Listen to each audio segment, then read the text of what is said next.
ख़िज़ा से सीना भरा हो लेकिन तुम अपना चेहरा गुलाब रखना।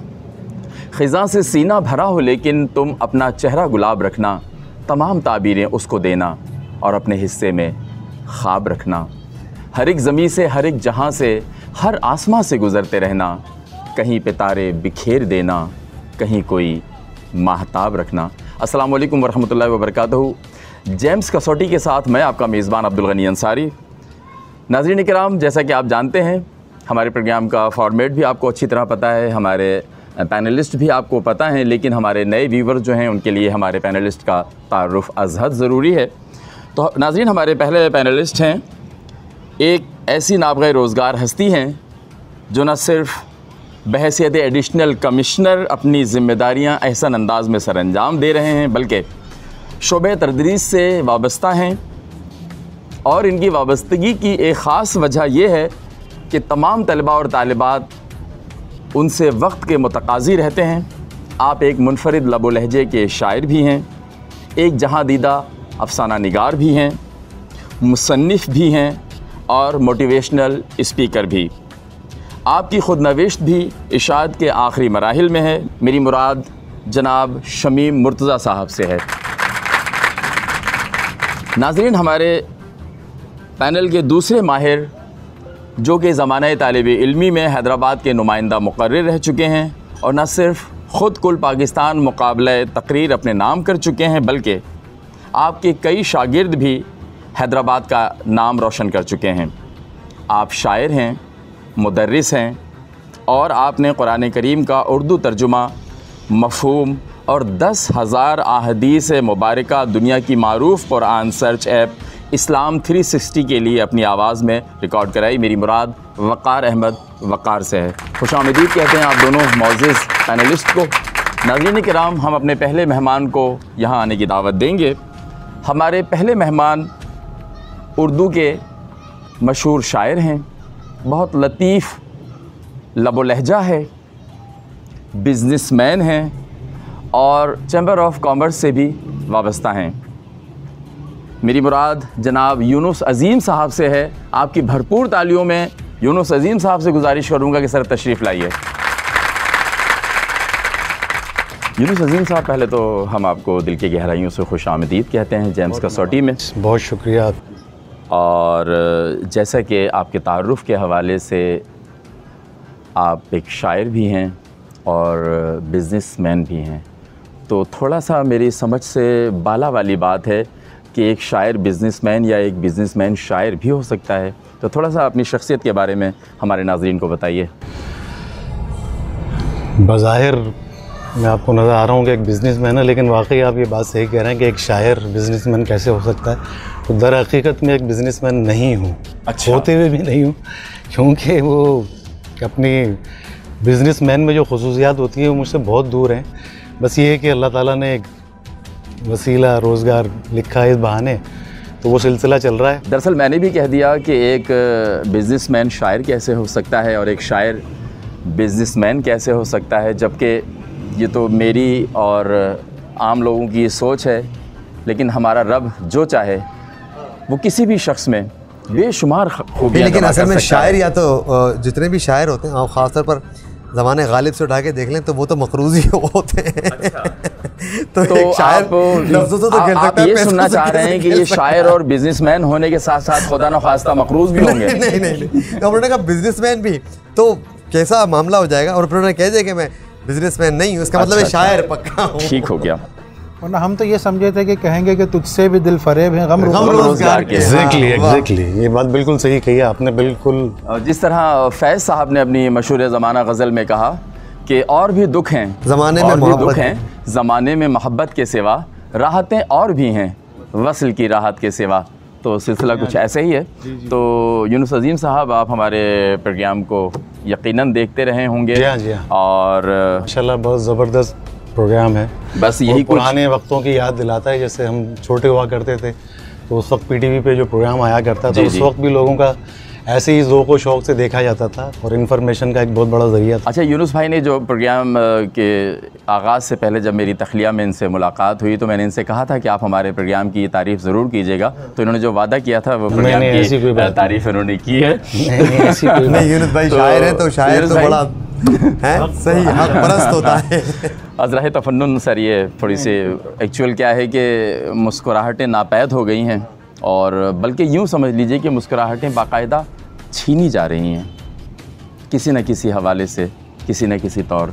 तो जैसा कि तफन्नुन करके आपने इतना संजीदा इशू छेड़ दिया। देखें, मिज़ाह जो भी होगा वो अगर चुभता हुआ नहीं होगा, संजीदा मिज़ाह नहीं होगा, तो वो मिज़ाह मैं जैसे एक पिछले प्रोग्राम में एक रिकॉर्डिंग हुई, मैंने उस वक्त अपने आप को रोक लिया क्योंकि वो बड़ा संजीदगी का मामला उस वक्त था, लेकिन जुमला मेरे पास हुआ था और वो जो हमारे मेहमान शख्सियत थे वो कहने लगे कि जो है ना वो आजकल हम लोग जो है ना वो बड़े मादा परस्त हो गए।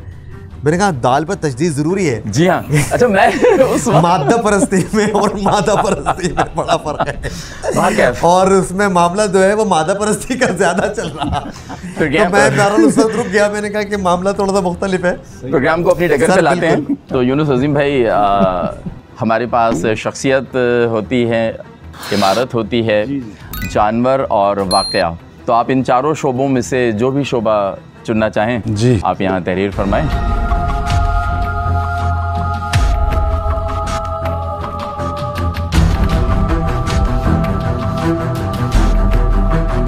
जी जनाब, यूनुस अज़ीम साहब, आप दोनों के हवाले। उनके हवाले हैं असल में तो, क्योंकि जवाबात तो हम तो साइल हैं।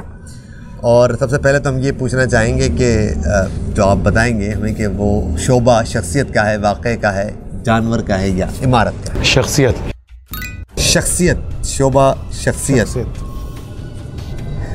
तो जो हमारे रिवायती सवालात हैं उनसे आगाज़ करते हैं आज के इस प्रोग्राम का कि शख्सियत मर्द की है?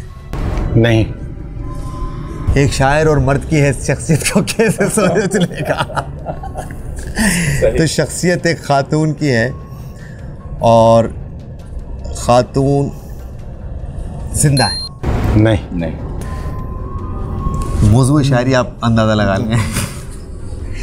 एक खातून जो कि इंतकाल पा गई, और मैं अगर वही वाली बात कि चूँकि वतन अज़ीज़ से ज़्यादा मामलात हम यहीं से शुरू करते हैं, तो ताल्लुक़ पाकिस्तान से नहीं।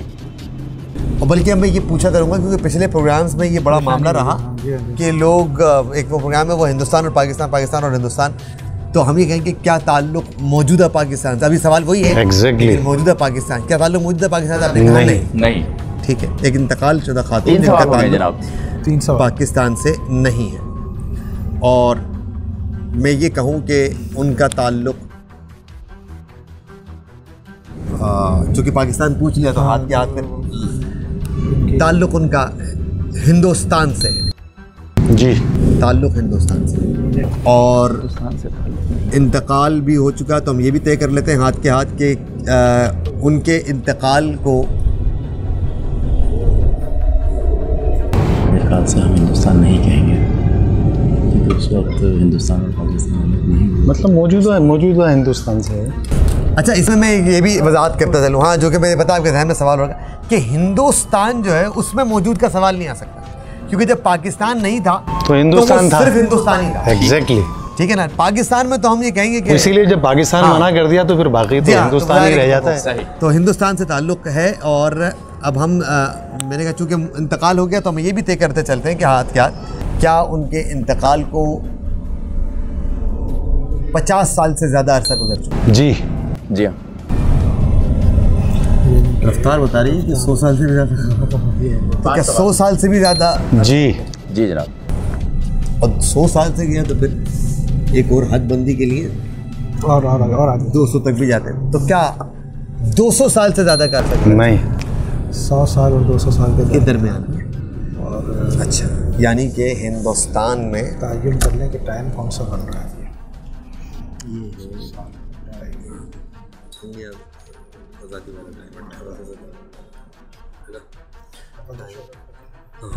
अब आ जाते हैं, तो ये 7 सवाल हो गए, और यहाँ तक हम पहुँचे कि 200 से कम और 100 से ज़्यादा।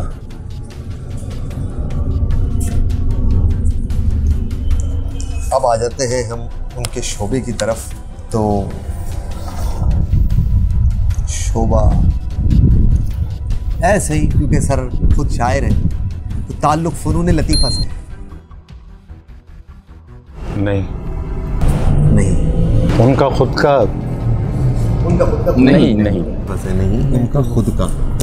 हाँ, ये आपको एक हिंट मिल गया, लेकिन बहरहाल अच्छा, वरना आप यानी कि घूम गया। ये अब खतरनाक मज़ेदार होता है। अच्छा,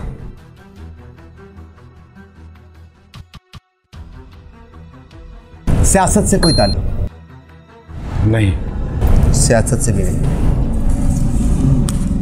सियासी शख्सियत रही है, गैर सियासी सियासी शख्सियत और उनका ताल्लुक नहीं है। इस तरह कर लेते हैं कि चूँकि एक इबाम उन्होंने खुद पैदा किया है तो हाँ, वो उसको क्लियर कर लो। तो अदब से बिलवास्ता या बिलावास्ता कोई ताल्लुक है?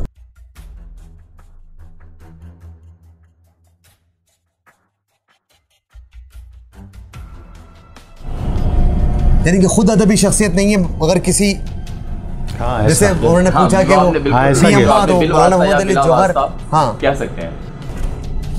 मिसाल, यानी कि एक हल्की फुल्की कोई अदब के ग्राउंड में आती हुई ऐसी खातून शख्सियत, क्योंकि ये जो ज़माना बता रहे हैं उस ज़माने के अंदर ख़वातीन हिंदुस्तान की कौन कौन सी मशहूर हुई हैं?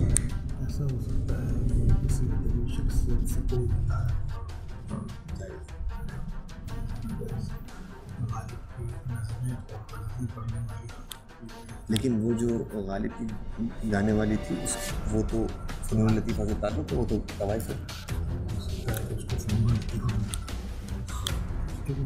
अदबी इस पर आया। अच्छा, वो जो क्या नाम है उसका, रानी मानी जो ठुकराए ना वाले मामला जो फिल्म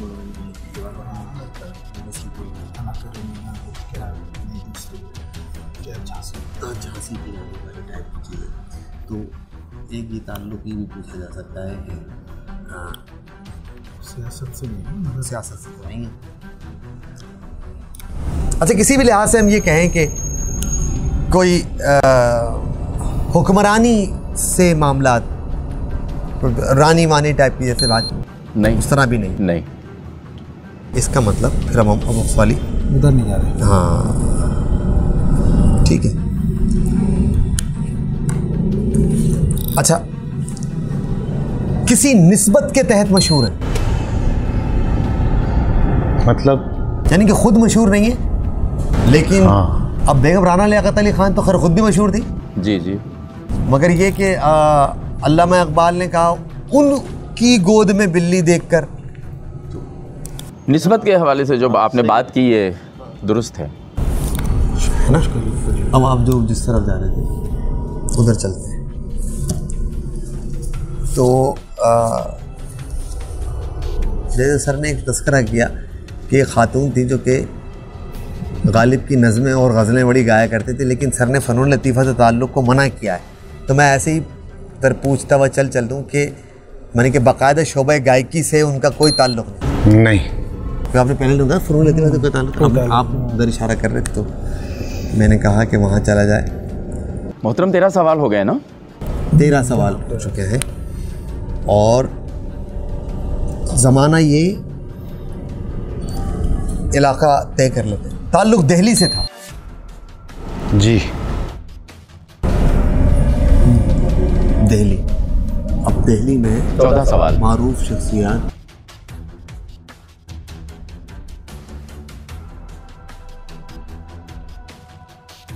जंग आज़ादी 1857, उससे पहले गालिब का मामला उरूज पे चल रहा है, ठीक है ना। ये निस्बतन मशहूर है। 1857 जंग आज़ादी हो जाती जी। उससे पहले इनका इंतकाल हो गया। नहीं। 1857 के बाद आसपास में इंतकाल हो। 1857 के बाद इंतकाल हुआ। ठीक है। अच्छा 16 सवाल हो गए और जिस तरफ हम जा रहे हैं उसी से मुताल्लिक सवाल अगर कर लें, किसी शायर की आपने कोई ऐसी चाहने वाली शख्सियत को पूछा है? चाहने वाले तो हाँ तो यानी कि वो अच्छा मैं इसको और वो कर लूँ या हम यूँ कर लें, चाहने वाली को नहीं कहा, वो तो मना हो गई ना, वो तो मना हो गई है, हाँ उसको तो छोड़ दें।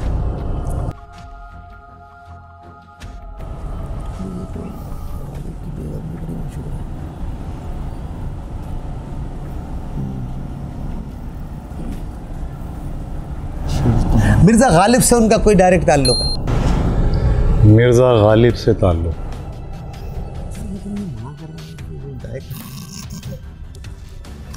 अच्छा सर कह रहे हैं ताल्लुक जायज़ या ना कर लें और चूंकि ताल्लुक वहाँ तक हम दिल्ली, मैंने इसलिए पूछा था कि दिल्ली में अगर कोई नहीं, सवाल तो बनता है, तो वो 2 खवातीन हैं। सवाल तो एक तो हाँ वो एक तो वो जो कि वो मीर साहब की दुकान के ऊपर कोठा और वहाँ पर नवाब जान, और दूसरा और रह जाती है वो खुद गालिब की बेगम रह जाती है और कोई तीसरा बचता नहीं है। और मैं जब गालिब से ताल्लुक़ है, गालिब की ज़ोजा को आपने पूछा हो? ये सवाल नहीं, मैं आप नाम बताऊंगा तो वो उसमें आएगा ना, ये तो हाँ या ना करेंगे? जी हाँ। तो वो फिर आपने उमराव बेगम को पूछा है। अच्छा बहुत मुश्किल सवाल था ये जनाब, ये हम अगर उधर जायज़ और नाजायज़ ही सवाल था वो, लेकिन मैं आपको नहीं, मैंने कहा सवाल बनता है। मैं आपको जगह बता देता हूँ जहाँ से मैं इस तरफ मुड़ा हूँ। हाँ मैं आपको जगह बता दूँ। आपने कहा, मैं वही कह रहा हूँ ना, मैंने जब भी कहा आपको कि एंड मिल गया, वरना आप नहीं पहुंच सकते थे। नहीं पहुंच सकते, सवाल ही पैदा नहीं होता। वो मैंने जानबूझ के दिया, वरना हाँ वो नहीं पहुंच पाते क्योंकि आपकी अच्छी अरुण ने जो कहा ना कि अदब हुसैन, हाँ वरना उसका जवाब सिर्फ नहीं भी हो सकता था। हाँ लेकिन मैंने खुद बिल्कुल आपने हमारी मदद कर दी। आपको ये वैसे गालिब की नवाब जान तक तो हम 9वें सवाल में पहुंच चुके थे। वो तो यकीनन वो तो बहुत मशहूर है। अब यहाँ तक कहा मुझसे, मैंने कहा सर वो फनुल लतीफ़ा का मना कर रहे हैं, फिर भी हम दोबारा आए, हर मना कर रहे हैं और इलाका बन रहा है जाकर के। तो उस जमाने की खवातीन इस तरह से इतनी मारूफ थोड़ी रही हैं। एग्जैक्टली, तो गिनती की तो चंद खवातीन है जो मारूफ है। सही बात। और वो सियासी भी नहीं है, वरना हम तो झांसी की रानी की तरफ भी जाते हैं, तो हुक्मरान तबके की तरफ भी जाते हैं, तो वहाँ पर भी कुछ भी नहीं था। तो बहरहाल ये एक मुश्किल, ये जो निस्बतें होती हैं ना, ये बंदे को कहीं से कहीं पहुंचा देती हैं। बिल्कुल ऐसा ही है, बिल्कुल ऐसा ही। शख्सियत की जिक्र होता रहता है, शायरों को लोग जानते हैं, कम से कम उनके अहले खाना को भी लोग जाने, बिल्कुल बिल्कुल, और उन्हें भी पता चले कि भाई बहुत अच्छे। और उनका जो किरदार रहा है उनकी जिंदगी में, गालिब की जिंदगी में, तो बड़ा सर। और मैं आपको एक और बात मजे की बताऊं, क्या है, अच्छा ये आमतौर पर बर्बादी में या नहीं, आमतौर पर अगर किसी शख्स ने गालिब का गुलजार का बनाया हुआ ड्रामा ना देखा हुआ हो, तवील ड्रामा, वो जो 9 घंटे का है कस्तवार, तो वो हम उमराव बेगम को भी नहीं पूछ सकते। बिल्कुल, क्योंकि जो तवारीख हैं, जो किताबें हैं, उनसे उमराव बेगम के इतने इतना ज्यादा जो है ना वो नहीं, इतने ज्यादा जितना उस ड्रामे की जी हाँ, उसकी वजह से आम फेम लोगों को पता चला कि उनकी बेगम भी थी, वरना तो लोग समझते हैं कि सिर्फ वो नवाब जहानी थी, बस नवाब जहानी, पता चला कि बेगम भी थी उनकी, और बेचारी इंतहाई साबिर, शाकिर, बिल्कुल, और ऐसे शख्स नमाजी, परहेजगार, और बिल्कुल उनकी जिद। हाँ, और उसके कई वाक़या मेरी नज़र से गुजरा। अब तीनों साहिबे इल्म हजरात बैठे हैं, तो उसकी तायीद या तरदीद हो जाए कि जब मिर्ज़ा अपनी मुलाजमत से फ़ारिग हुए तो उन्हें मुलाजमत की फ़रागत के बाद जो पैसे, एक थोड़ी सी रकम, वो मुलाजमत की फरागत के नहीं थे, वो उनका वजीफा था जो कि उनके ससुर के हवाले से वो बड़ा रुका हुआ था, एक लंबा पेंशन का मामला था, तो वो यकमुश्त, और वो भी सारे नहीं मिले थे, उसमें से कुछ रकम मिली, तो वो सारी की सारी उस रकम को लेके मेरठ चले गए, क्योंकि मेरठ की शराब सबसे मशहूर थी, और वहाँ सारी, और उसके बाद का जो जुमला है ना, वहाँ यही मैं इसी तरफ तवक्कुल की जो बात है, मैं इसी तरफ आना चाह रहा कि घर वाले ये समझ रहे हैं कि घर का खाने पीने का सामान आएगा, थोड़ा सा ज़िंदगी बेहतर अंदाज में चलेगी, लेकिन साहब जब घर आते हैं तो वो सारे पैसों की शराब ख़रीद के ले आते हैं, और अहलिया कहती है कि हज़रत ये क्या, हम समझे कि आप खाने पीने का और ज़िंदगी कुछ बेहतर अंदाज में, बोला देखो बेगम वो रिस्क का वादा तो अल्लाह ताला ने कर रखा है, लेकिन इसका वादा नहीं था, तो मैं ये ले आया हूँ। तवक्कल की जो बात है ना, क्या बात है, इस वाक़े से एक बात बहुत खूबसूरत सामने आती है। बातें तो बहुत सारी सामने आती है, लेकिन आपने एक अच्छा पॉजिटिव पहलू सामने निकाला। पॉजिटिव ही जी हाँ, जी हाँ, सामने लेके ये आना अच्छी बात। माँ बहुत खूबसूरत शख्सियत आपने, बहुत खूबसूरत शख्सियत। मज़ा आया, बहुत लुत्फ़ आया आपके साथ। नाज़रीन किराम, अब हम अपने आज के प्रोग्राम के दूसरे मेहमान की तरफ चलते हैं। जिस तरह यूनुस अज़ीम साहब एक बेहतरीन शायर, और यूनुस अज़ीम साहब के हवाले से एक इन्फॉर्मेशन आपको बताना उस वक्त भूल गए। इनकी एक किताब भी इंशाअल्लाह ताला बहुत जल्द मंज़र आम पे आएगी। तो जैसा कि मैंने कहा कि बहुत बेहतरीन लबो लहजे के शायर हैं, तो इंशाअल्लाह ताला मेरी इस बात की तायीद वो किताब करेगी। और अब हमारे जो अगले मेहमान हैं, उनका ताल्लुक़ भी शायरी से ही है। उनकी वजह शोहरत जो है वो फ़ोटो जर्नलिज़म से है। हमारे आज के दूसरे मेहमान जनाब नदीम खावर साहब से गुजारिश करूँगा, सर आप तशरीफ़ लाएँ, आपकी बहुत सारी तालियों में। नाज़रीन, हमारे आज के दूसरे मेहमान जनाब नदीम खावर साहब हमारे साथ मौजूद हैं। एक सरसरी सा तारुफ़ मैंने आपसे कराया कि ये शायर भी हैं और वजह शोहरत जो है वो फ़ोटो जर्नलिज़म है। तो नदीम खावर साहब कुछ अपने बारे में हमारे नाज़रीन को बताइए। फ़ोटो अब जो दुनिया तब्दील होती जा रही है, पहले फ़ोटोग्राफ़र अलग होता था, जर्नलिस्ट अलग होता था। अब वो एक ही शख्सियत जो है वो दोनों काम कर रही होती है। जो फ़ोटो जर्नलिज़म उसे कहते हैं, ये वीडियो जर्नलिज़म के अंदर। तो अब जो दुनिया तब्दील होती जा रही है, लोगों का काम जो है वो बढ़ता जा रहा है। तो इस तरह से फील्ड में जो है वो फ़ोटोग्राफ़र जो है वो जर्नलिस्ट की हैसियत से भी काम करता है, वो रिपोर्ट भी कर रहा होता है उसको, तो वो फ़ोटो जर्नलिज़म कहलाता है। यानी कि बेरोज़गारी तो वैसे ही बढ़ रही है, लेकिन अब यहाँ पे भी एक सिलसिला ये सामने आया कि एक साहब जर्नलिस्ट होते थे और दूसरे साहब उनके साथ फ़ोटोग्राफ़र होते थे। अब वो एक साहब को हटा दिया गया, एक ही शख्स को नहीं, वो अपनी जगह मौजूद हैं, वो अपनी जगह मौजूद हैं, लेकिन इनिशियल जो भी रिपोर्ट होगी वो फ़ोटोग्राफ़र अगर उसको अपने इदारों को पहुंचाता है तो उसकी एक टर्मिनोलॉजी तब्दील कर दी गई है कि वो फ़ोटो जर्नलिज़म में वो आ गया है। दरअसल मैं सिर्फ वजाहत के लिए मैंने कहा ताकि सुनने वालों को, देखने वालों को और ज़्यादा बेहतर अंदाज में वजाहत के साथ ये बात पहुँचे। तो जनाब, जैसा कि आपके इल्म में है कि हमारे यहाँ 4 शोबे हैं, शख्सियत है और इमारत है, जानवर है और कोई वाक़या है। तो आप इन चारों शोबों में से किसका इंतखाब करना चाहेंगे और हमारे पैनल को किस तरह मुश्किल में डाल सकते हैं? इमारत जो है वो मैंने एक अच्छा शोबा इमारत है। शोबा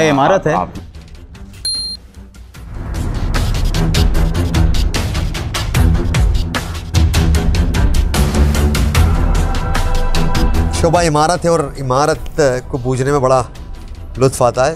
और इस पर आजकल तो खैर पाकिस्तान में और वसतुल्लाह ख़ान के बकौल कि हमारे एक उस्ताद कहते हैं, हम उनको सहाफ़त की दुनिया के, हमारे सहाफ़त की दुनिया के उस्ताद अख्तर बलोच साहब, वो कराची में इमारतों पर बड़ा काम कर रहे हैं और वसतुल्लाह ख़ान के बकौल के उन कराची का कोलंबस करार देते हैं उनको। अच्छा। हाँ, कि कराची की वो इमारतें जिनके बारे में हम लोग जानते नहीं, वो या रोड मशहूर हैं मगर उस रोड में कौन सी इमारत है जिसकी वजह से वो सड़क मशहूर हो गई, उसको भी खोज लगा के वो उनका ताज़ा व्लॉग जो है भी उसमें गुरु मंदिर पर उन्होंने किया। तो गुरु मंदिर है कहाँ, गुरु मंदिर के पूरे मंदिर कहाँ है, वो गुरु मंदिर है कहाँ, वो उसको उन्होंने जो है वो बताया। इसी तरह हमारे हैदराबाद में भी 2 शख्सियात, एक तो जनाब इशरत अली खान साहब जी और दूसरे शब्बीर ताबिश मरहूम जी इस हवाले से बड़ा काम किया। बड़ा शब्बीर ताबिश साहब का बड़ा काम और फिर इशरत अली खान साहब की किताब हैदराबाद के हवाले से, ये दोनों शख्सियात हैदराबाद की इमारतों के हवाले से, इलाकों और महलों के हवाले से मशहूर हो गया मुख्य हाउस जनाब। और इसी तरह मुझे याद है कि एक प्रोग्राम में कवि साहब ने तकरीर करते हुए हमारे जो प्रोफेसर कवि खान साहब, मैं फिल्म स्टार कवि साहब की प्रोफेसर कवि साहब ने अपनी गुफ्तगू में बसंत हाल की जो पूरी तारीख बयान की कि कहाँ से ये किस तरह से ये हुआ और ये वो। तो इमारतों के मामलात भी हमें बहरहाल बुज़ुर्गों की तकारीर में उनकी गुफ्तगू में भी मिलते चले जाते हैं। और आज आपने शोबा इमारत ही है तो गुफ्तगू का आगाज़ हम सबसे पहले ये करते हैं कि जिस इमारत को आपने सोचा है कि क्या वो इमारत अब भी मौजूद है? जी, ये पहला सवाल ये होता है कि मौजूदा इमारतों में से कोई एक इमारत, और अच्छा मौजूदगी की इसको ख़त्म कर दूँ फिर अगर है तो। हाँ नहीं, लेकिन वो मौजूदगी की जो शक्ल है वो ज़रूर पूछना ज़रूरी है कि बाज़ औक़ात ऐसा मामला सामने आ जाता है कि जो आपने इमारत पूछी है वो हकीकी इमारत है, यानी कि अफसानवी इमारत नहीं है बल्कि कोई हकीकी इमारत का। जी जी जी हाँ बिल्कुल। मुझे गनी भाई ये है कि एक दफ़ा किसी ने खाला जी का घर पूछ लिया। जी जी घर तो है, जी जी। इमारत भी है, हाँ। मगर हकीकी नहीं है। हाँ। वो ढूंढते रहे हम उसको तो वो खाला जी का घर। अच्छा, ये आपने बड़ा अच्छा मुझे याद दिलाया। गाजी सलाहुद्दीन साहब और उबैदुल्ला बेग साहब से किसी ने बिल्लो का घर पूछ लिया। तो वो अच्छा सलाम है उनकी, बिल्कुल बाकायदा वो वहाँ तक भी पहुँच जाते हैं और वो उस फर्जी ये हम घर तो तक भी समझ लीजिए पहुंचे। कि उनकी पैरवी और उनके इत्तेबा में बैठे हैं, हमने जो कुछ यूँ सीखा समझ है लीजिए उन्हें कि देख देख के हम सीखा है। उनके नक्शे कदम पे या उनकी यादों को ताज़ा कर रहे हैं, बिल्कुल। उनकी यादों को ताज़ा कर, ट्रिब्यूट, हाँ, राइट राइट, ये जुमला बिल्कुल बिल्कुल tribute सही है। है। तो अगले सवाल पर हम ये चलते हैं कि जो आपने हकीकी इमारत पूछी है जो अभी मौजूद भी है, वो इमारत पाकिस्तान में है? नहीं नहीं वो इमारत पाकिस्तान में नहीं बराबर में चल देते हैं। तो इमारत हिंदुस्तान में? हिंदुस्तान में।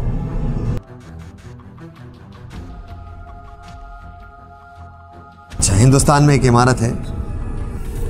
एकदम से हम सर मुझे जो कि एकदम सर वो खेलते हैं ये अभी मिर्ज़ा गालिब पर उन्होंने की एकदम से- अहलिया के जी, जी। हवाले से तो मिर्ज़ा का एक शेर का एक लाइन है कि आते हैं गैब से ये मज़ामी ख्याल में, तो वहाँ गैब से आमद होती है शमीम भाई के हाँ यहाँ। बिल्कुल, मुझे लगता है ये पहले मुलाकात कर लेते हैं। ऐसा नहीं है, गैब के मामलात नहीं, और जाहिर सी बात है कि जो गुफ्तगू हो रही है जी जी जी, वकार साहब चूँकि उससे कशीद कर लेते हैं आप। तो हम उस पर गौर कर रहे होते हैं कि इस हवाले से। अच्छा, अब चूंकि सर ने जब मुझको इशारा दिया, मैं पहले सबसे पहले ये सवाल पूछना चाहूँगा कि किसी मजहबी नौयत की कोई इमारत? जी, मजहबी नौयत की इमारत सर आप मैं अच्छा और मैं कंफर्म कर लेता हूँ। नहीं कुछ और सवाल कर। अब मुझे लग रहा है कि अब आप लोग खेलेंगे। नहीं सर, हमें अभी मजहबी नौयत की इमारतों में तो सर बहुत सारी सर वो जो आप लोगों की एक मुस्कुराहट आई ना, माशाल्लाह। देखिए, मुग़लों ने बेशुमार मजहबी नौयत की इमारतें बनाई। उसमें मुसलमानों की भी थी, गैर मुस्लिमीन की भी थी, और कुछ खामखा की भी थी। खामखा की भी थी कि वहाँ यूनिवर्सिटी बनती थी तो यहाँ पर ये इमारत बना देते थे। 5 सवालात हुए हैं अभी सर। 5 ही सवालात हुए, लेकिन अच्छा हम चलें आगे पूछ लेते हैं कि क्या कोई मस्जिद है? नहीं। मस्जिद है तो इसका मतलब गिरजाघर है कोई? नहीं। ठीक है, जनाब। अच्छा, लेकिन मजहबी नौयत की इमारत है, मस्जिद नहीं, तो मुसलमानों की तो नहीं हुई। मुसलमानों के लिए और गिरजाघर नहीं है, तो हिंदुओं का गिरजाघर नहीं हुआ, उसके अलावा कोई और हो सकती है। मंदिर भी हो सकता है। हाँ ठीक है ना। कोई मंदिर है? नहीं। मंदिर भी नहीं है, गिरजा भी नहीं है। अब ले दे के बच गए पाजी हैं। पाजी कोई गुरुद्वारा है? जनाब सवालात 9 सवालात। इस गुरुद्वारे पर कोई बहुत ही बड़ा हमला जिसकी याद में हाँ सही। हाँ। अब हम इतना ज़्यादा दूर ना जाएं, तो चूँकि सर ने मुझे पहले ही एकदम जैसे ही बात हुई और सर ने मुझे कहा कि ये मैं तुम्हें बता दूं, हिंदुस्तान का सर ने नाम लिया और गोल्डन टेम्पल। जी हाँ, गोल्डन।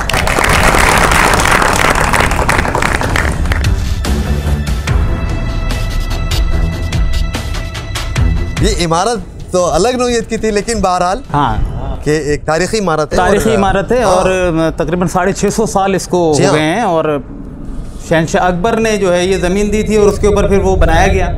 एक तालाब के गिर्द एक इमारत छोटी सी बनाई गई, फिर वो आज बढ़ते बढ़ते जी हाँ, और बड़ी कीमती इमारत है। जी हाँ बिल्कुल, बड़ी कीमती इमारत है माली हवाले से भी। हाँ। यानी कि सिखों के हवाले से जो वो कीमती, उनके जो मजहबी हवाले से कीमती भी है और उसके अलावा भी। हाँ हाँ बिल्कुल बिल्कुल। मतलब 1 लाख लोग तकरीबन जो है वो रोज़ाना विजिट करते हैं वहाँ पर, और उनका खाना और वो सब कुछ वहाँ पर वो होता है। उसके अलावा जो है मशहूर तो वो 84 में जब 84 हाँ, मुझे सर ने उसका इशारा भी हवाला भी दिया बिल्कुल, खास। वो उससे ज़्यादा बहुत ज़्यादा मशहूर हुआ और फिर पूरी दुनिया ने उसको देखा।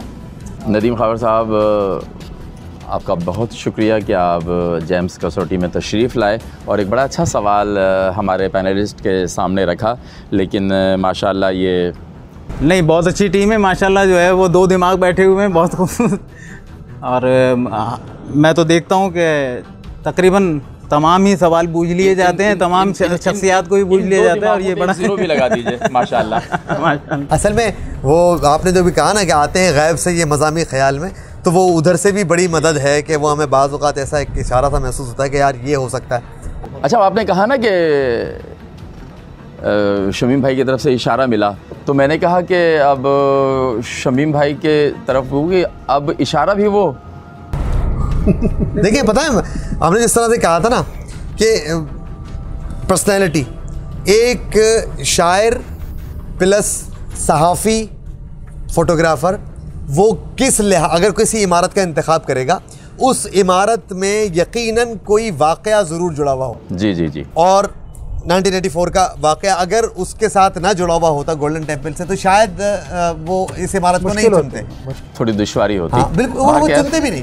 तो होता यही है कि जब हमारे सामने पर्सनालिटी आती है तो हमारी, मैं एक शेर अभी सर के साथ मैंने शेयर किया कि कुदरत ने जो लिखे, हमारे वालिद सुनाया करते थे हमें, कुदरत ने जो लिखे हैं वो कतबे पढ़ा करो, महंगी है अगर किताब तो चेहरे पढ़ा करो। तो आधा काम हमारा चेहरे पढ़ने का होता है और आधा काम हम सवालात के ज़रिए अपना निकालते हैं। तो बहरहाल बहुत एक खूबसूरत जो है वो सवाल था और बहुत अच्छा मज़ा आया खेलने। बहुत शुक्रिया जनाब। नाज़रीन कराम, ये था हमारा आज का एपिसोड जेम्स कसौटी। अपने मेज़बान अब्दुल गनी अंसारी को इजाज़त दीजिए। इंशाअल्लाह ताला अगले प्रोग्राम में आपसे दोबारा मुलाकात होगी। पाकिस्तान जिंदाबाद।